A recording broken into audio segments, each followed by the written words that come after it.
Halo teman-teman, kami mahasiswa Institut Kesehatan Immanuel Bandung, program studi D3 Manajemen Pelayanan Rumah Sakit. Video ini dibuat untuk menyelesaikan salah satu tugas kelompok kami di mata kuliah Personalia Rumah Sakit dengan dosen pengampu Bapak Reynaldi Tresnajaya STMM. Kami dari kelompok 1 akan membahas materi mengenai kontrak kerja. Kelompok kami terdiri dari 5 orang loh. Yuk kita kenalan satu persatu.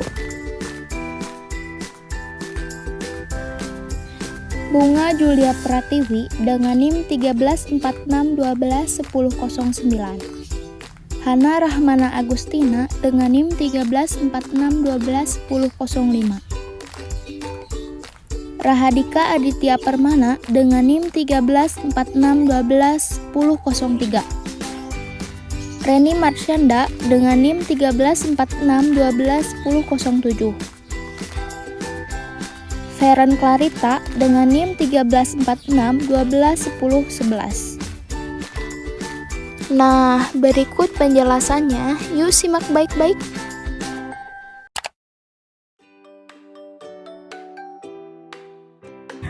Halo teman-teman, perkenalkan nama saya Reni Marsyanda. Di sini saya akan menjelaskan definisi kontrak kerja. Apa sih kontrak kerja itu? Menurut Salim HS, perjanjian kerja atau kontrak kerja adalah suatu peristiwa di mana seorang berjanji kepada seorang yang lain atau di mana dua orang itu saling berjanji untuk melaksanakan suatu hal. Nah, kontrak kerja atau perjanjian kerja menurut Undang-Undang Dasar Nomor 13 Tahun 2003 tentang Ketenagakerjaan adalah perjanjian antara pekerja atau buruh dengan pengusaha atau pemberi kerja yang memuat syarat-syarat kerja, hak, dan kewajiban para pihak. Kontrak kerja ini sangat penting bagi pekerja maupun perusahaan karena memuat kesepakatan antara kedua belah pihak.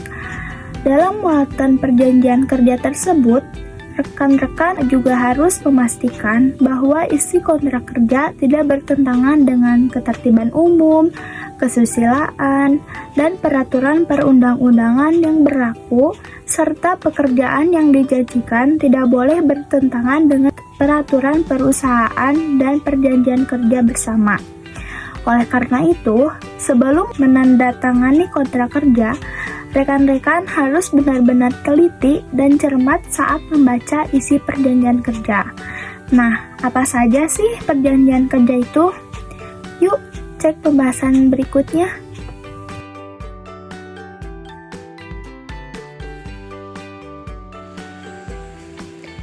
Perkenalkan, dengan saya sendiri Feren. Di sini saya akan membahas sebagian daripada materi saya yang terdapat tentang ketentuan kontrak kerja.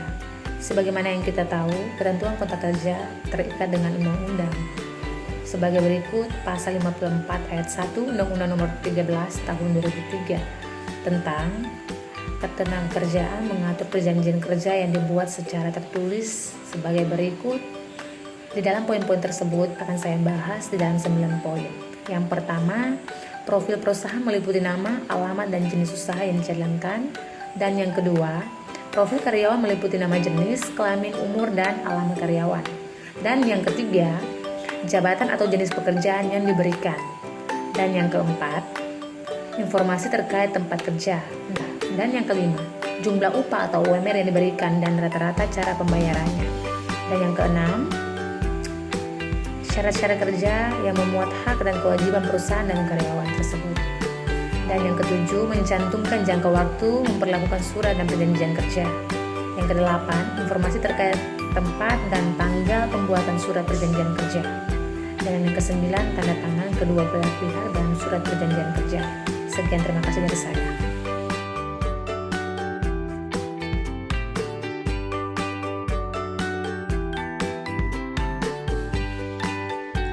Menurut Undang-Undang Kontrak Kerja, yang pertama, menurut Undang-Undang Nomor 13 Tahun 2003 tentang Ketenagakerjaan, yang pertama ada pasal 1 ayat 1 yang berbunyi, ketenagakerjaan adalah segala hal yang berhubungan dengan tenaga kerja pada waktu sebelum, selama, dan sesudah masa kerja.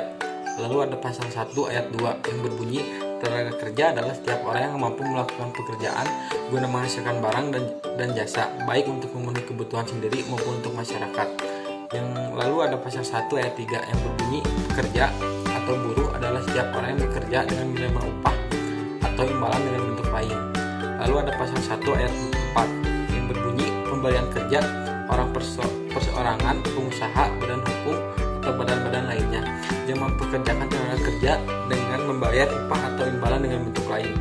Yang kedua ada menurut pasal 5 ayat 4 Undang-Undang Nomor 13 Tahun 2003 tentang ketenagakerjaan yang berbunyi perjanjian kerja waktu tertentu yang didasarkan atas jangka waktu tertentu dapat diadakan untuk paling lama 2 tahun dan hanya boleh diperpanjang 1 tahun untuk jangka waktu paling lama 1 tahun.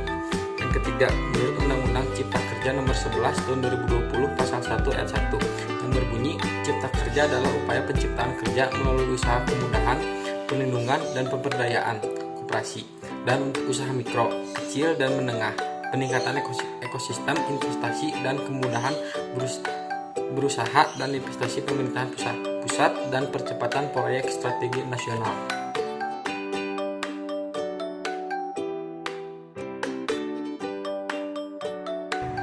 Halo semuanya, aku Hana Rahmana. Aku akan membahas tentang jenis-jenis kontrak kerja. Sebelum membahas tentang jenis-jenis kontrak kerja, kalian ada yang tahu nggak jenis-jenis kontrak kerja itu ada berapa? Baik, jenis-jenis kontrak kerja ada 4. Yang pertama yaitu perjanjian kerja waktu tertentu atau bisa disebut dengan PKWT. Kalian ada yang tahu nggak PKWT itu apa sih? Nah, biasanya PKWT yaitu perjanjian yang dapat memiliki kekuatan hukum dengan adanya bukti tertulis dengan dibubuhi materai. Lalu, kontrak kerja ini tentu sudah sangat jelas disebutkan bahwa hubungan pekerjaan hanya bersifat sementara dengan jangka waktu yang telah ditentukan. Lalu, yang kedua yaitu perjanjian kerja waktu tidak tetap atau bisa disebut dengan PKWTT. Nah, berbeda dengan yang pertama tadi. PKWTT ini biasanya karyawan yang mendapatkan PKWTT terlebih dahulu menyelesaikan waktu percobaan atau probation paling sedikit 3 bulan. Nah, jenis kontrak kerja yang satu ini ditunjukkan bagi karyawan tetap. Kenapa harus karyawan tetap aja? Ada yang tahu nggak? Nah, alasannya karena waktu tidak tetap yang dimaksud ialah tidak adanya batasan waktu kerjasama yang dijalin kontrak antara perusahaan dengan karyawan. Dan yang ketiga yaitu perjanjian kerja paruh waktu atau sering disebut part-time. Kalian pernah dengar nggak kerja part-time itu apa sih? Biasanya kerja part-time itu untuk yang sedang kuliah bisa kerja part-time ini. Karena jenis kontrak kerja ini dibuat hanya bagi pekerjaan yang memiliki durasi kurang dari 8 jam setiap harinya. Lalu yang terakhir perjanjian pemborongan pekerjaan. Nah, perjanjian ini biasanya dibuat saat pihak perusahaan bekerja sama dengan penyedia jasa tenaga kerja. Kontrak kerja ini biasanya digunakan untuk jumlah pekerjaan dalam skala besar seperti pabrik. Lebih enaknya lagi, pihak perusahaan harus membuat perjanjian kerja PKWTT dan PKWT sehingga menguatkan hukum dari kontrak kerja ini. Nah, gimana teman-teman? Sudah mengerti kan jenis-jenis kontrak kerja itu gimana? Sampai jumpa!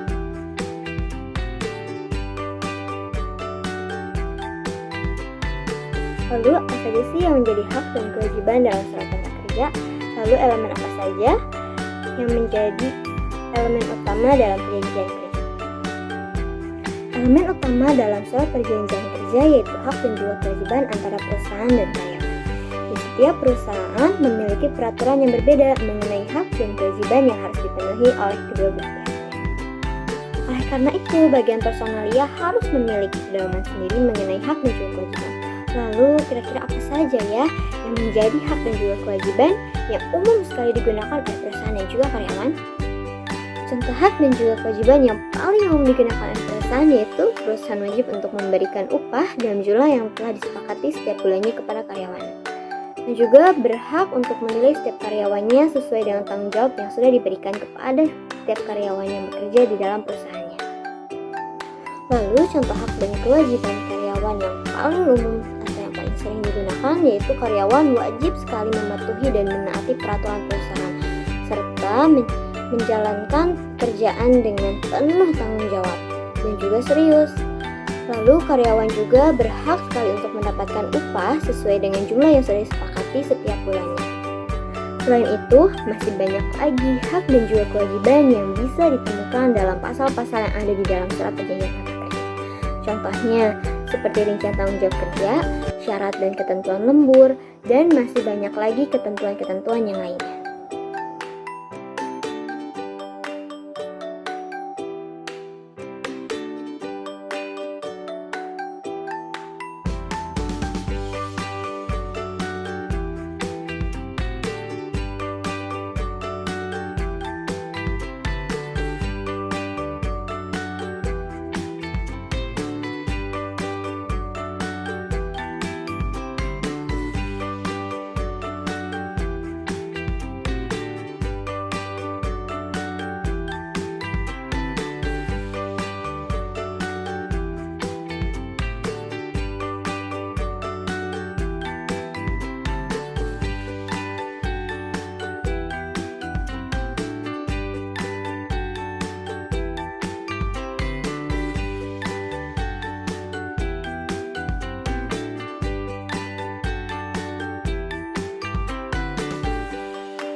Sekian video edukasi yang dibuat kelompok kami. Mohon maaf bila ada kesalahan dalam pengucapan. Semoga bermanfaat dan jangan lupa di-share ke teman kalian sebanyak-banyaknya ya. Terima kasih.